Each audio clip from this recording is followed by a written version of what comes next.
would be perfect for the live.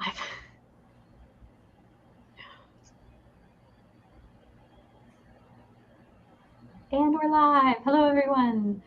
Welcome to tonight's chat. We are doing our second installment in the Dissected Book We All Loved series. So this week we are talking about Emily Wilde's Encyclopaedia of Faeries. So we all read this over the last, few years since it came out, and all quite enjoyed it. So we're going to try and break down, what do we think worked? Why do we think it worked for all of us? And what can we learn from it as creatives? So it will probably be kind of just all over the place as we talk about it, but figured we'd kick it off with just what do you think made it work for you the first time that you read it? Was it the plot or the character or the prose, or something? What in particular do you think made this a standout book for you when you read it? For me, I think it was the world building and how it was presented, with the footnotes and everything. Because I have been in academia, so that was familiar to me, and it also kind of gave off the impression of this world is so much bigger than what we're seeing on the page. So I really liked that aspect of it, and it kind of reminded me of, I don't know if any of you remember these, but they published really small Fantastic Beasts and Where to Find Them, and the same for Quidditch Through the Ages for Harry Potter as little standalone pieces. I totally read those as a kid because I was obsessed. But that makes the world feel just so much more bigger, that they've had this encyclopedia and you can learn about all these different creatures. So I liked that aspect of it, but it didn't feel like you had to memorize all the things about these creatures. Sure, you might pick up some details and be like, oh yeah, I remember this detail about this creature or whatever, this fae person. But I think that's what I particularly liked about it, is the way the world was presented by Emily. For me, it was definitely character. Of it was also incredibly charming, which was also a big thing, but that's way harder to pinpoint. But for me, of just Emily and Wendell together, and then just how she's genuinely unlikable, or has big flaws. She takes some getting used to in a way that a lot of writers try to make their main characters seem, but then but they're also just impossibly beautiful and get along with everybody. No, Emily can be kind of off-putting, and I don't know. But she's likable and charming because of it. Yeah. And the people that like her, Wendell in particular, how he reflects her into the world is such a big part of their dynamic, and both of them kind of help each other merge into the world, which it's not something you see very often. I think the voice was a big thing for me, which I think kind of connects in with the character, but the entire narrative voice of it, I think, was part of what made it so charming, and I think it kind of ties into not just character but also the world building, that academic vibe. But it not being it wasn't. I appreciated that it wasn't a textbook. We weren't reading the encyclopedia. Right. Yeah. You're reading her journals, so they were a little more personal. But I think epistolary can be a really hard format to do and have the reader still connect and have that connection. And I think the voice went a really long way in helping you still feel connected and having it still feel very narrative. Yeah. And the audiobook, I think the voice really, really shines in the audiobook. Really? The audiobook is now the only format that I haven't read this book in, because I read it on my e-reader narrator. And then I read it this time. In the audiobook, it's really fun when you're reading along and then suddenly a man's voice starts narrating and you're Wendell's writing. Oh yeah. Point in the book, really, really fun. I think, like Kelly said, for me, the characters, I think they are characters who, for me, they're all very strong personalities. They interact in fun ways because of that. I think there's definitely an element of these are characters that you could easily make incorrect isms about, or they're just but they're not like caricatures. Like even though they have like these kind of like, you know, like, oh, Wendell's really foppish and Emily's like kind of surly and logical, you know, like they still are like drawn out really well within the text, but they also have like these like kind of more surface layers that are just like really fun to see how they interact. Yeah, like you never doubt that Emily really respects Wendell's nerdy side as well, of like she's a little like bewildered of how he's doing all of this, of like, oh, he's all of these things, but like there's never any question that he's also very good at what he does for different reasons. But additionally, like not just Emily and Wendell, like obviously they're the focal point, but like a lot of the side characters are also just delightful. Like I love Puck. Puck's his name, right? The brownie. Poe.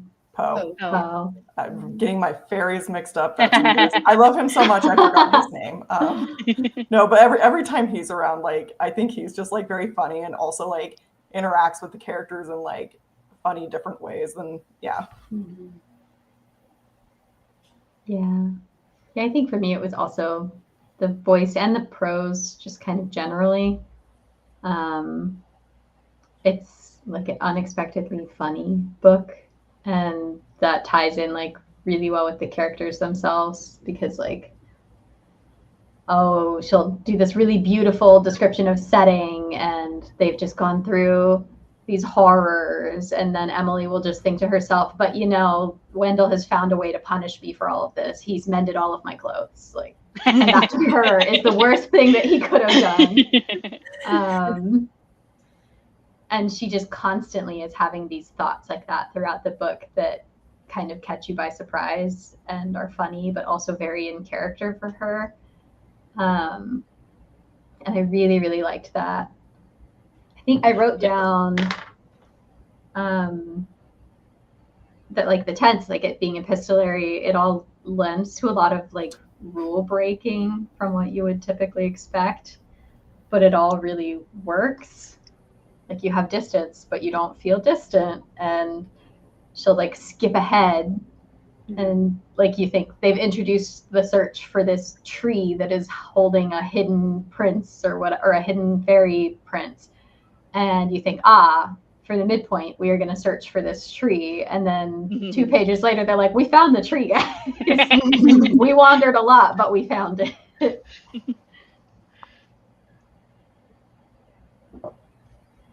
Got lots of people in the chat. Hello, everyone. Andrew said, hello. The thumbnail was so pretty, by the way. Thank you. It was a Canva template. Nicole said, I enjoyed the format, how the story is intertwined with journal entries and short folk tales. I loved that. Crazy Foxy said, I agree that Emily wasn't a Mary Sue. She kept getting into trouble, suffered, but rose above with her well-established academic background. Misty Kate just finished it. Had to speed run a bit of it, but oh well. Yeah, I felt that a bit this morning. I told myself I was going to read it last night, and then I fell asleep on the book and creased the cover.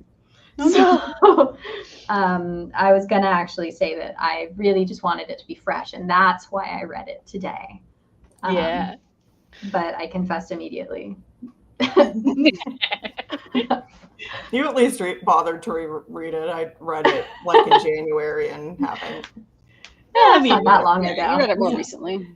It feels. I've already forgotten a character's name, which should tell you how fresh it is for me. So. Yeah. I don't even remember the most of it. Yeah. We're talking about Emily Wilde's Encyclopaedia of Faeries. Yeah.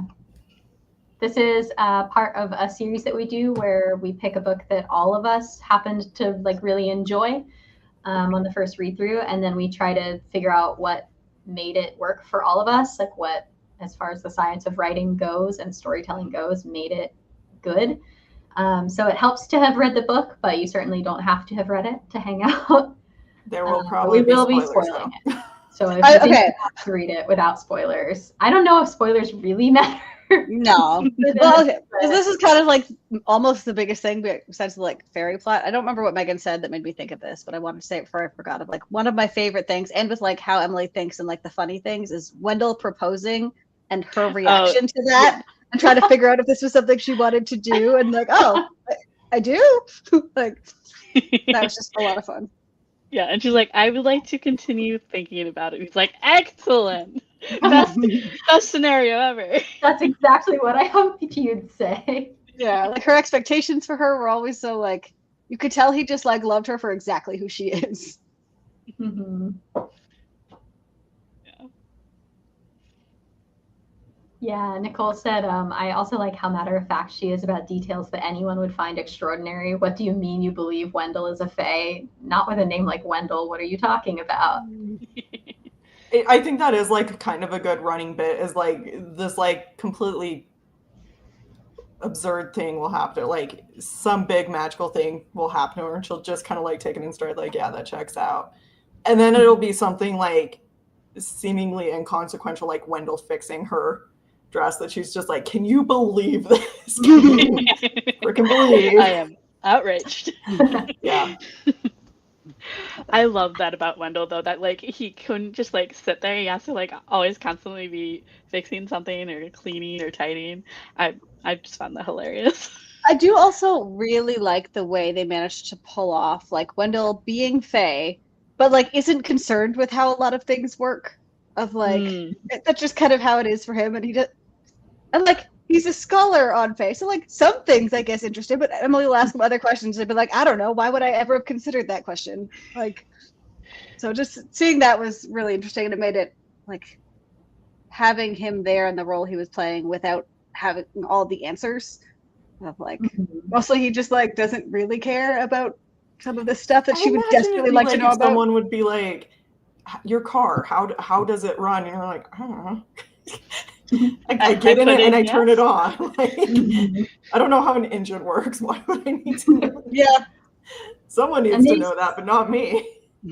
There's a part pretty early on when she introduces him and she is talking about him in the way that only her character would, which is to say, like, in reference to his academic triumphs and failures. And she mentions this paper that he's published recently that was horrifically received because the whole thing was made up. And she thinks to herself, like, normally he makes up some things. It's weird that he made up the whole thing. Like that's his character. He'll make up some things, but he's not usually going to lie about everything. Yeah. I do miss from the like beginning, like as they get more entwined, like just when she's calling him Bamblebee in her head instead. I just it's just such a fun name. It is. Okay. Both of them have great names. Yes. You just brought up a question that I didn't realize I had, Megan, because I think in this book it also has the world building that Fae can't lie. Is that right? Or is that not in this book? I don't distinctly remember it being I don't think so. That they cannot. Okay. Never mind, because I was going to be like, Wendell lying in his paper. How did he get that across? Never mind. Never mind. No, like Fae in this world building don't seem particularly constricted by anything. Like that's part of why I never felt like I had to memorize the details about creatures or whatever. Like they're all just kind of unknowable, like to an extent. An interesting take as like a world builder, because then like if they're not constrained by anything, you can also make anything a rule later. Yeah. And it feels very natural that like, oh yeah, sure, of course, a third of the way into the book she's going to mention that there are these magic words that you can use that will just do things. Yeah, sure, why not? Yeah. Do you think it brings into question, because I don't remember if the not lying was in the book or not, but it does bring into question, like, was he actually making things up, or did he have stuff in his papers that like just only a real Fae would know, like that researchers just don't know about yet? I don't think that Emily wouldn't know. I think she would be able to know. I think there are things in like the third book and stuff that she learns about. Like there's things she learns from Wendell about Fae that like just no researchers know about yet. Like I haven't read the rest of the series yet, you know? So I don't know. I'd have to go back and reread it. No, I am curious to know. I was going to read the rest of the series anyway, but especially with my second read through, like the climax scene where Emily is like, oh no, we can't do it the way that we planned because it wouldn't fit the story. And like, I think the first time I read it, I was just like, oh, okay, whatever. But this time I'm wondering, was it done that way so like the king can come back as a character in a later book or something like that. I wonder why she chose to structure it that way. Because other than adding like a little more tension of like, oh, is Odd gonna catch on that she should pretend that she saved me from a poisoned glass, as to why they chose that route. But obviously, no spoilers for the rest of the series. Without spoiling the rest of the series, I will say the theme of like having to follow the points of classic Fae stories is like a thing throughout the whole series. That like she often, that's how she like figures out how to get out of binds. Gotcha. Is like, or tries to figure things out. Is like what are common themes in other fairy stories, and how can we make that work with what's happening to us now? For sure, yeah. I like how throughout the climax, it really stood out to me in the second read through when I wasn't just trying to like rush to the end to find out what happened. It does feel very like, oh, she's stuck in this fairy palace. Time is being weird. She's losing stretches of memory. And suddenly Wendell is there and it has like disguised himself and he's got this whole plan. And as a reader, you're like, this doesn't feel right. He shouldn't be the one fixing it. She should be the one. Like, as a reader, it just feels dissatisfying. And you kind of expect, as a reader, for the result to be, oh, something will go wrong and Emily will save the day. But then she like turned it on its head where Emily's just like, no, this isn't how stories work. And just doesn't do the plan. And I think she does that time and time again, like sets up something that you expect basic story convention to go a certain way, and then she does it just a little differently.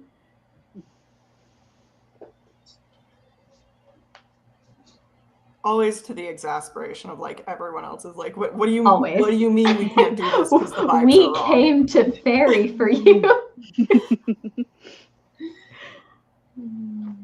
Yeah. On the second read through, I did find the end like it ended faster. Like I kind of felt like after that, and I probably was skimming a bit at the end of like it felt like that should have been like the, oh no, now how are they gonna? But then it was done. Like it was just kind of like there wasn't like a big gap. Get out of here. Yeah, I definitely still like the book, but I think the ending was something that I'd liked a little less reading the second time through. Oh, I like Nicole's thought here. I thought since Wendell is Fae and knows more about fairies than the others, he added ridiculous notions to his papers to resemble the silly things they believe to be true about Fae, which are not true. That is very cute.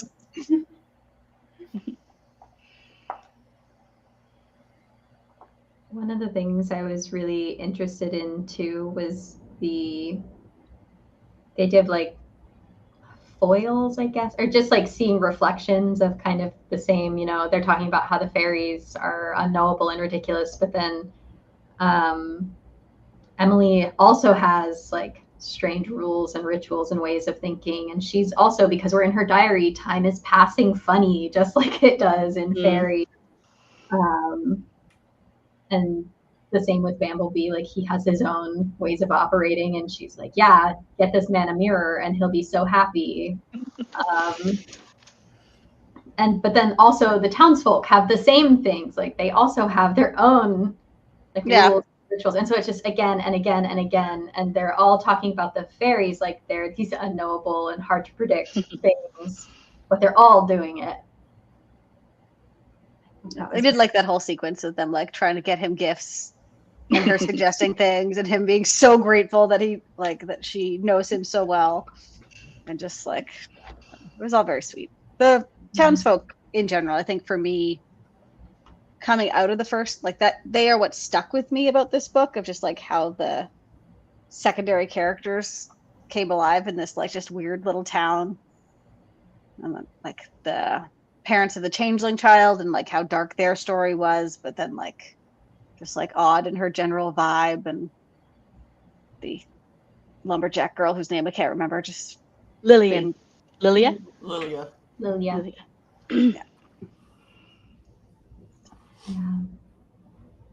I think and the way everything layered. Oh, sorry. No, you go ahead. Oh, I was just say how the author kind of like captured the fairy tale darkness, but also like cozy charmingness that you get in stories.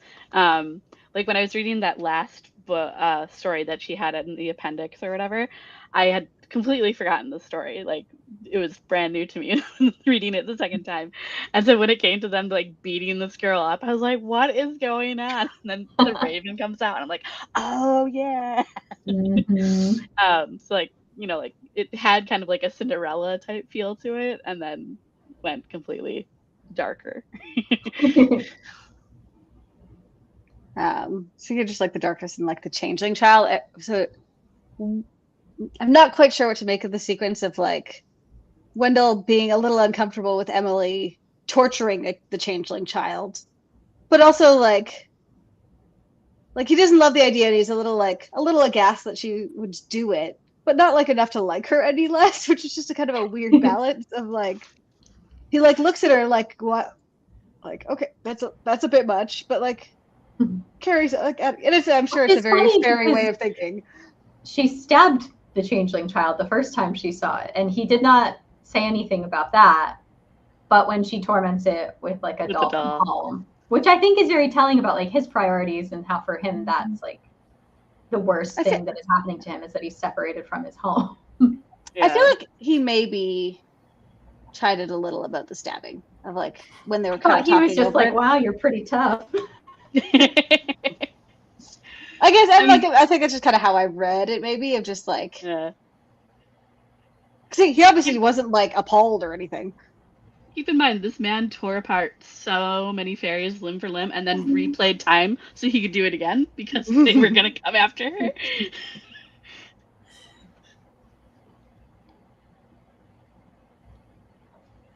I think Megan froze. We lost her. Oh no. She'll be back. But Missy Kate, I also did like Wendell's journal entries. I liked that we got to see that.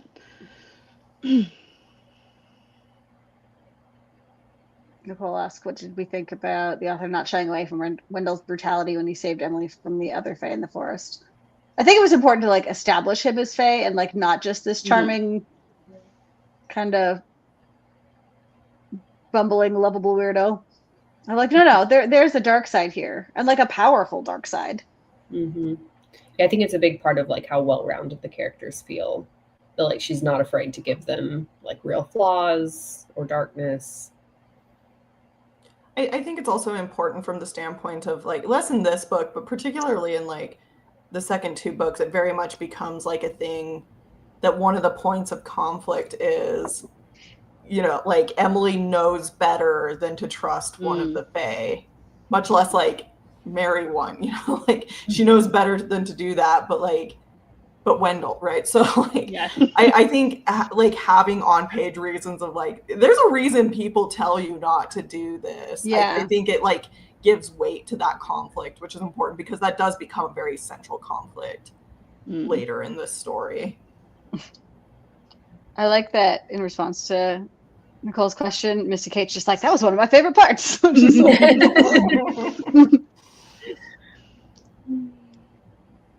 I do appreciate a book that like can kind of balance like having some darker stuff with like also a healthy dose of levity. Like I think the fact that it can sort of move between those two extremes is like a good, like it's a good feat to be able to accomplish. For sure. I think a huge part of it is how she introduces all the like scary dark moments too. Like it's kind of haha, she can't get the firewood, haha, she can't figure out the townsfolk, and then you meet the first fairy and it's like, oh, he's got these like crazy pitch black eyes and just the longest fangs you've ever seen, and he's ripping holes in everything and he's really terrifying, but she expects this. So yeah. I think there's also something to be said for like the fact that we're reading it in the journal like after it's quote unquote happened lends a little bit of like she can kind of either lean into like, I don't know, I guess she can lean into it as much as she wants because there's always the chance to kind of like up front be like, this turned out okay, but just something happened, Yeah. Yeah. Emily's voice also probably just goes a long way of like, she's never going to write in her diary entry of like, this was horrifying and I was terrified. I wasn't paying any attention to what was going on around me. She's always like very scientific about telling. Yeah. I think that makes it all the more unsettling too, because at the midpoint they find the tree that has the king trapped inside of it, and she touches it, and then she gets the ring on her finger that appears, and she can't like speak about it, and it's like getting stronger, and then you see like she's talking about it in the diary, and then she's not talking about it anymore and just feeling like she's forgotten something. And that it was really well done. Really cool technique. Yeah, I liked that. It just has that foreboding with it. You're like, oh, yeah. No. We've got a couple questions from Misty K. I'll maybe jump to the second one first. I think how the other books hold up will like touch at the end. Yeah, well, and I think this kind of is the second one is kind of a segue from what we're already talking about, which is that they felt a little tame. Am I weird that the book was a little tame for me? No, like that's something I do know. I do have a friend who said like that exact same thing of just like wanting fantasy with a little more teeth. It's kind of interesting because I think in some ways that was something I liked about the book is just like the timing of it. I was very much in the mood to read something like a little more whimsical, something where I was a little less worried that like things were going to turn out okay than like maybe a more traditional or like heavier fantasy. I think it really depends on like what are you looking for and are you expecting like something with a little more bite to it. Like for me, this hit such a perfect note for like a cozy fantasy because so many of the like quote unquote cozy like there's just not enough plot or stakes to really keep me interested. Whereas this was like such a but this was just enough. I will say the pacing in these can be weird, like for reasons we've already mentioned.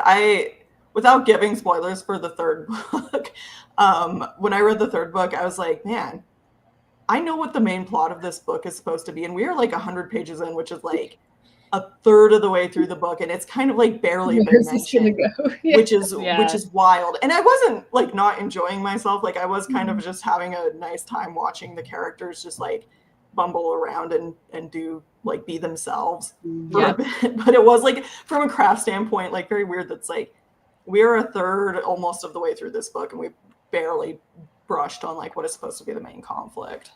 They're definitely more character focused books than plot focused books, I think. Yeah, as a whole. For sure. I think it's hard too because there's so much happening. I was really impressed with how many plots were like layered into this, and so it was like difficult to tell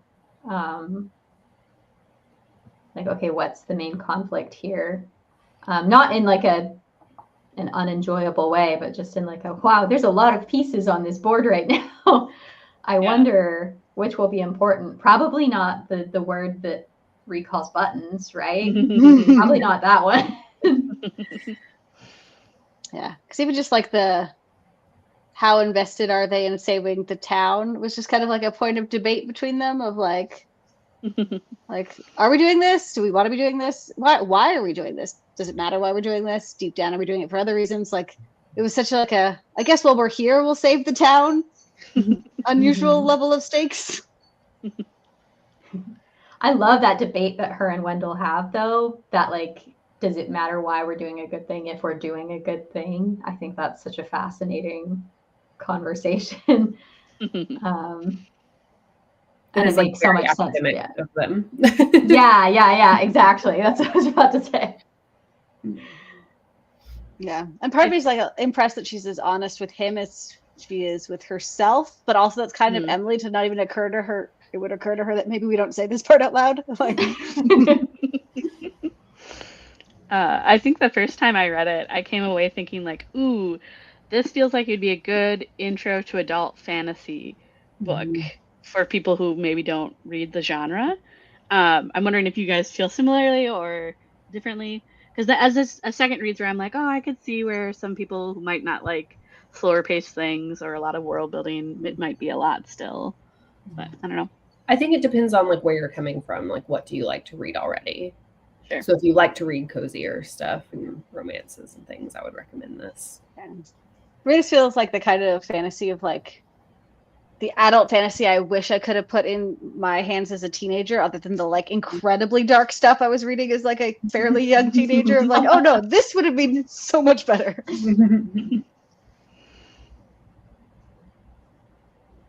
Well, and for being a book that's still pretty heavy on world building, like it's not slow for me at least. Like, I mean, they're really like this first one,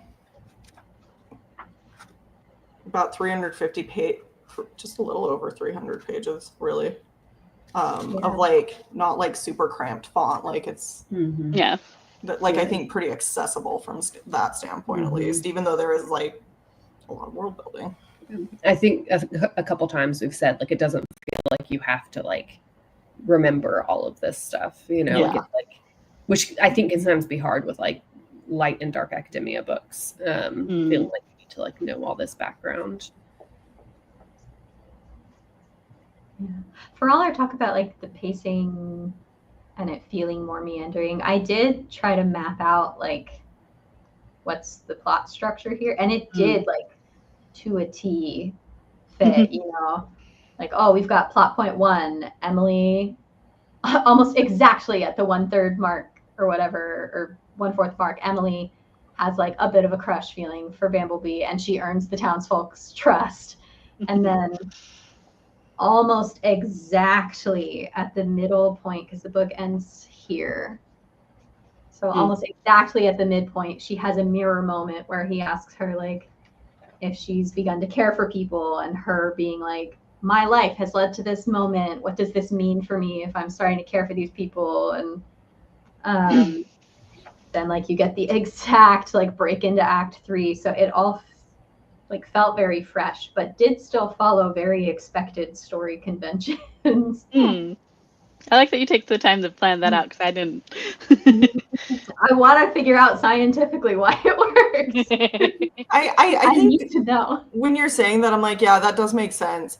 I think just the way that it's presented, it's less noticeable that it's following that act, just because like I think just I think Emily's like end goal of like, even if it's set up pretty early, of like, this is the end goal of the book, like this is what the climax is going to be. That's a little obscured from the standpoint of like, it's not on Emily's radar, but she's just so focused on like writing her encyclopedia that like, you know, figuring out like the shenanigans happening with the Fae King are just like, yeah, it's part of that. But it just, I think that kind of obscures like, so like as the reader, you're not like looking quite as much at the like what's going to happen with the Fae King. You're like more focused on the things Emily's focused on.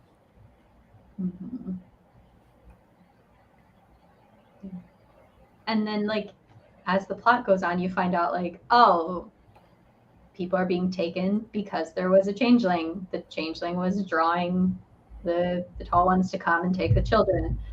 They're coming and taking the children because the king was put in the tree. And just like, oh, okay, so it is all connected. There are reasons for all of it. Also, what a great name for like spooky fae, tall ones. I'm also spooked by tall people. So. This is maybe not known to the people of the internet, but most of the word nerds are quite short. Are 5'2" and below. I am the only person currently on this call who is not 5'2" and below. Blocked. Which no one ever realizes because we're only seen from here up. I'm average height, but in this group, I'm a giant. We call you a tall one behind your back. You and Aaron. And Rachel. And Des. Yeah, we don't even speak of Des in terms of. No, they are the tallest one.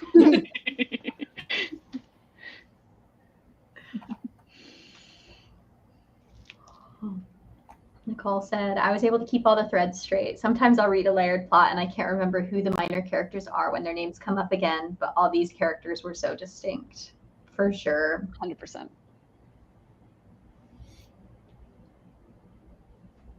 That's like, I don't want to quite lead into like the other books, or I wanted to continue this story in the rest of the series. And it doesn't? Somehow. No, it does not. It does, but it doesn't. It Alright. doesn't, yeah. Yeah. In the way that there's doors all over Fairy. You'll Okay. you'll never be fully gone, but you're never But- fully there again. Yeah, you like were. the kind of main surrounding cast like changes from book to book, as well as like the kind of primary location of Emily and Wendell changes book to book. That gives them all kind of a distinct like. No, In a way that makes different sense. It just, in a way that makes sense. And I think it's funny that like I know Kelly, for you that was like one of the hard parts of the future books, and for me it's like kind of what I enjoyed about it is that we got to go to other places and have other casts of characters. I really liked the two like companion characters we get in the second book. Yeah.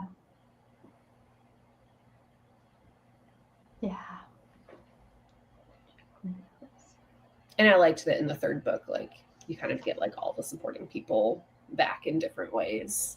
Yeah. That's Putting things back nice. together. Yeah. for me, in a way, it almost like the series because the pacing and the size of it, that almost didn't feel like as earned as it does in most things. Of like, okay, I missed you, but it hasn't been that long since I've seen you. Like, I did like though, I feel like not to get like too much into the other books and this won't like spoil anything, but like one of the big themes of the series as a whole is that like Emily has to like learn to like work with other people and trust other people. And you start to get some of that in the first one. And I think like Wendell really helps bring that out of her. Where like, yeah, her inclination is like, I'm just going to go and I'm going to do my research and I'm going to like bully my way through this town. There is, we talked, what was that, a few weeks ago about like theme and theme stated, and just a little past the expected theme stated spot, Wendell says to Emily, if you do not admit kindness from others, you cannot be surprised when they fail to offer any. That's a good line. Which felt very much like, that's the theme, like finding family, accepting kindness from others. Building relationships. Yeah. Miss Kate wants to know if there's more of a natural build of romance in the other books. I like a slow build, she liked to slow build this one, but wants more. You I definitely think it's different. So I will say one of the things that I really liked about the first book was that it did feel like a very like slow burn.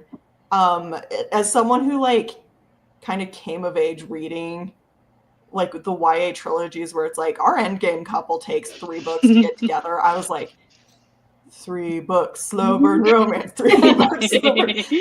It's not really that. And that was like they like each other like so much already. Him proposing to her in book 1 for me was where that illusion shattered. I don't know why I still held out hope that the second book would be a lot more will they won't they than it was.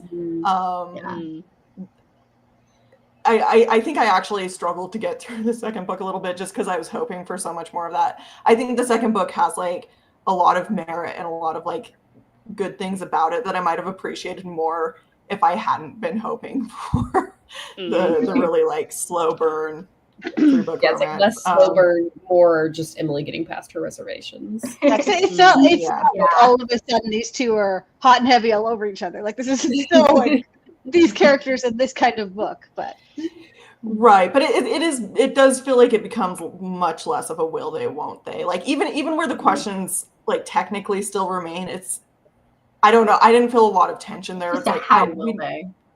Yeah. It's just like so I if someone has 3-book slow burn romance, I would it's been written the past like 4 or 5 years. I would love that, but alas.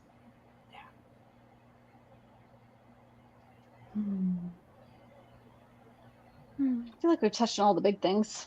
Yeah, I think so. Did we scientifically answer why these books are great? I don't know about that. But we have confirmed that they are great. Yeah.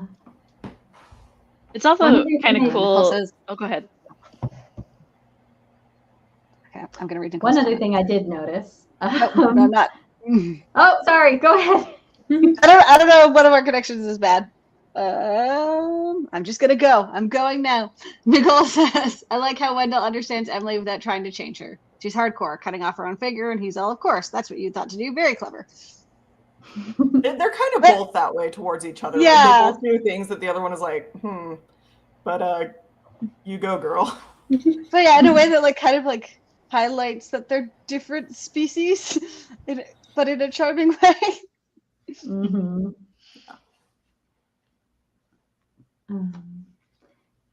I was going to mention too, at the prose level, she's really good at like small setting details that leave a big impact. Like, especially in the opening chapter, I was just struck by how again and again and again she would use small details about how things looked to paint this really vivid picture. So she's like, we're on the boat, it's pitch black, and I can see this man's cigarette like lighting up in the night, and I'm gonna remember it.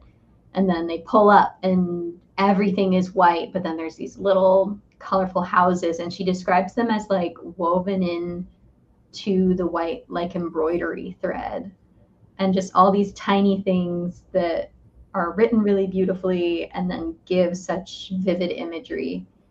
I feel like I want to read that. I've got to be vivid for the science. Yeah, I would agree. The prose is really great in that respect.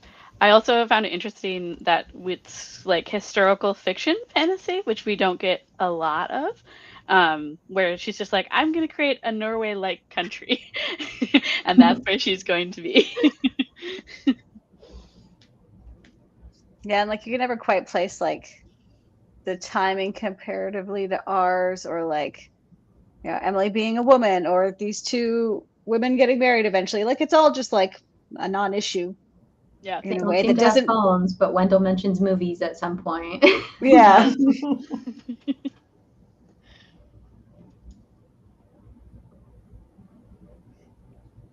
Okay, 1909. That's supposedly the year they're in. Interesting. You could have said any year, and I would have been like, yeah, that sounds about right. Old timey.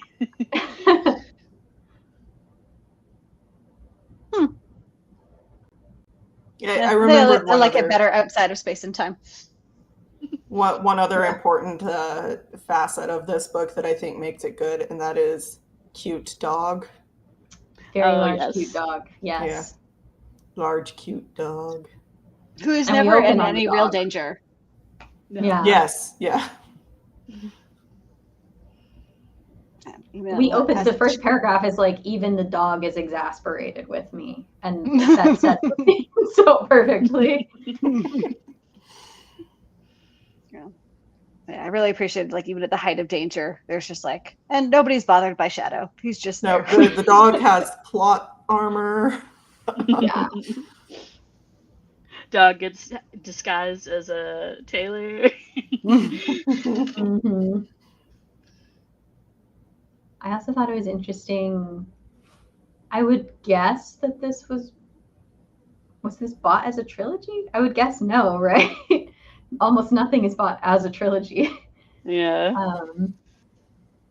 But a huge amount of detail of what to expect in book 3, 2 and 3 can be found like in the footnotes of book 1. Like there's so much information about like these people who are very important in books 2 and 3.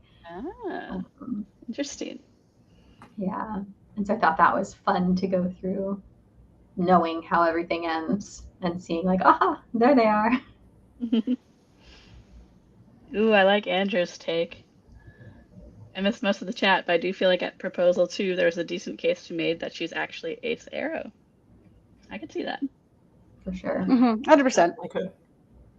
I definitely read her through a pretty autistic lens of like Mhm. missing social cues and just like being so hyper focused on her stuff and just like only vaguely interested in whatever else is going on with people around her.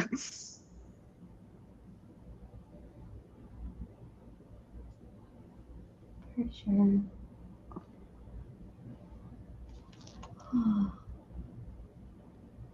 think we had a pretty good conversation. Did